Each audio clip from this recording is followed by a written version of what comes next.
Situated in Safin Commune, Dongban District, Hazan Province, on the way to Dongban, you could see the castle on your right.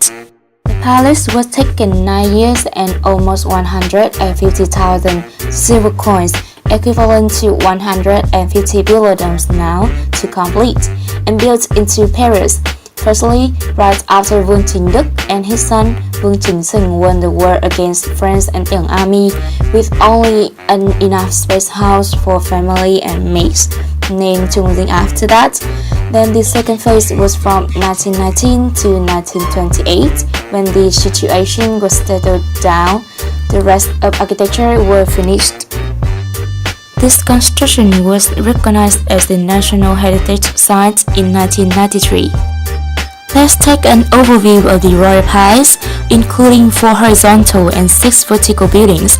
The using area of 2 floors is about 1,940 square meters, with 64 rooms, and divided into 3 main zones: the front, the middle, and the behind. And Vietnamese we call Tiền Dinh, Trung Dinh, and Hậu Dinh. Each building includes 2 floors with wooden structure, with the housing tradition of Hmong people, with 3 rooms, 2 doors, 3 gian 2 cánh, and 2 main pillars. Roof was tiled following 2 yin-yang principle, meaning that one face upward together with one turnover. Basing on the natural terrain, the layout of the house is arranged higher gradually from the front to the behind. Also, these vertical houses facing the yards, making the palace a symmetric structure, or cấu trúc đối xứng in Vietnamese. Surrounding the palace, there is a system of walls built of stone and soil, what Hmong people call Chinh Tường, into a closed fortress to defense and protection, with the layout of many loopholes, or lỗ châu mai. The entrance leads to the royal castle of Vương Chính Đức, with 15 stone steps and 2 lines of samuk trees, which were taken from China. This is the entrance leading to the castle. This is the stone gate of the castle, which were carved delicately with curved phoenix wings, being the symbol of happiness. The wings of the door are decorated with the symbol of Phoenix royal family and fish and dragon gather, or we call Phượng Hoàng Đào Gia and Ngư Long Tụ Hội. And the front face of 2 main pillars has 2 distiches in Chinese language, or câu đối. Going through the stone gates, we reach the front yard. This yard is in the middle of the castle paved with stone.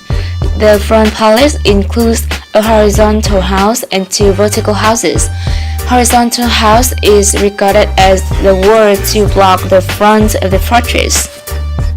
Each floor is divided into 3 rooms. The door to the main space like the appearance of an eagle flapping its wings, signifying the king's authority. That is the overall architecture of the front palace. Now we move to the middle one, which has the similar structure, 1 horizontal with 3 rooms each floor and 2 vertical houses. The left vertical house, which turns to the main gate, has a window with net patterns. From the yard of the middle palace, crossing 4 stone steps, we will reach the main house. The floor is about 1.15 meter higher than the yard. The front part house has 2 stone steps carved with many beautiful patterns. This is also the first home made in this entire construction. The entrance to this house is also the central one in the dome structure. The latter middle room is the place of altar and the entrance. The altar is a precious tableau. The front and sides have the word top button. 2 rooms at 2 sides are divided into 2 smaller chambers. The structure of the behind palace has a very special feature, comparing with 3 rooms, 2 doors into other palaces. Hậu Dinh contains only 1 room, 1 door, and with handrail system based on the French style. In the corner of the left vertical house, there is a basement which is difficult to find out, where used to store property and drugs. Besides 3 main zones, this structure also consists of many other works which bring the particular and outstanding architectural values. And here is the boat gap, which was built in two corners of the building, enabled to observe over 4 directions. This is also the place where Vương family stored weapons. Boat gap is built of green stone with 3 floors. Surrounding the house has the wall system built of stone and soil into a closed fortress to defend and protect. The wall system is about 2.5 to 3 meters in height and has many loopholes. The wall consists of stone slabs. Those are close together. There is no space between stones, arranged in the circle around the castle. These walls are considered as the special feature of Hmong people in Hà Giang. So, what do you see specialties in this architecture?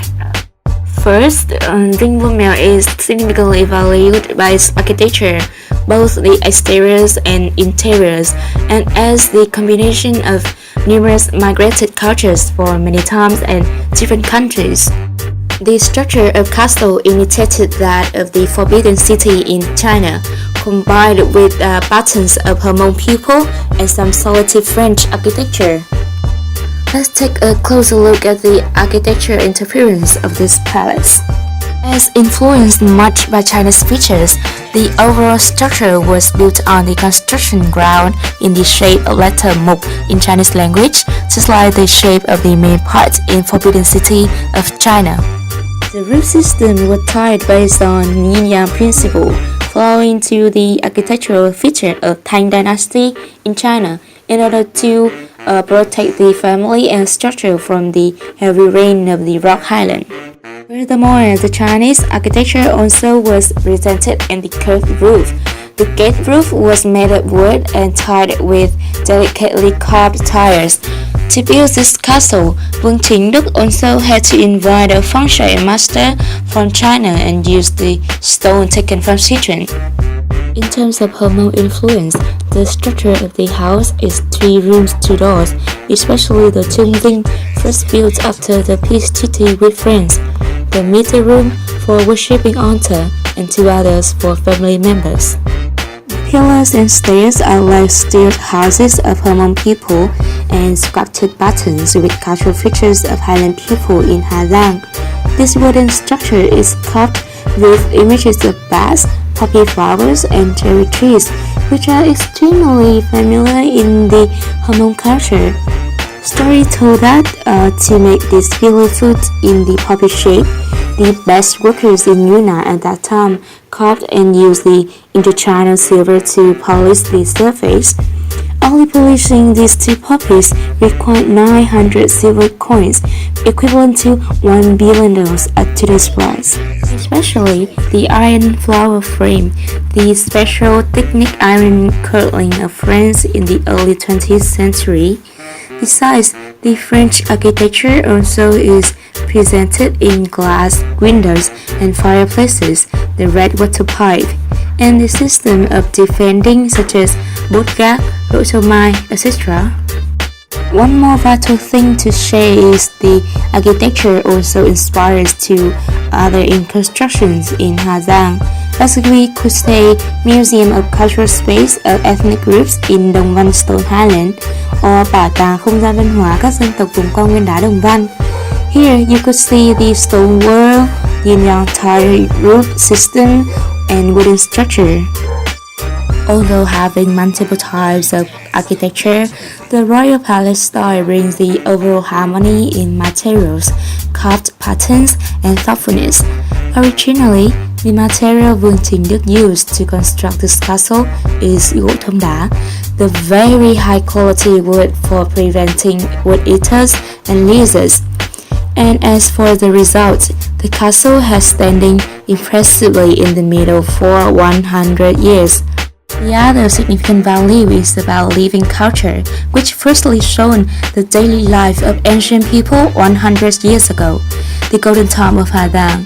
The highlight of the castle is the sculpture art in parts of the building, bearing the imprints of the Vương family, the mark of opium trading, and the mark of prosperity.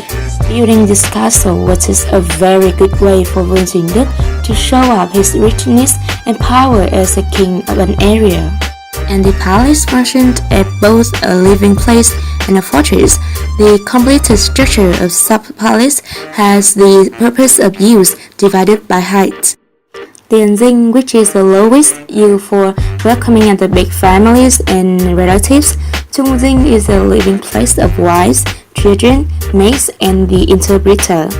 And Dinh is the residence of the king, crown trial, or confidential conversation. Second, the tradition of Hmong people is nomadic, meaning that they never stay still at one place to live. They would like to travel to reclaim. This construction was just the first one for people to settle down and stabilize their lives for hereditary. There happened daily life activities of Hmong minority, especially of the royal family during their stay. Many stone details of an elaborate carved building.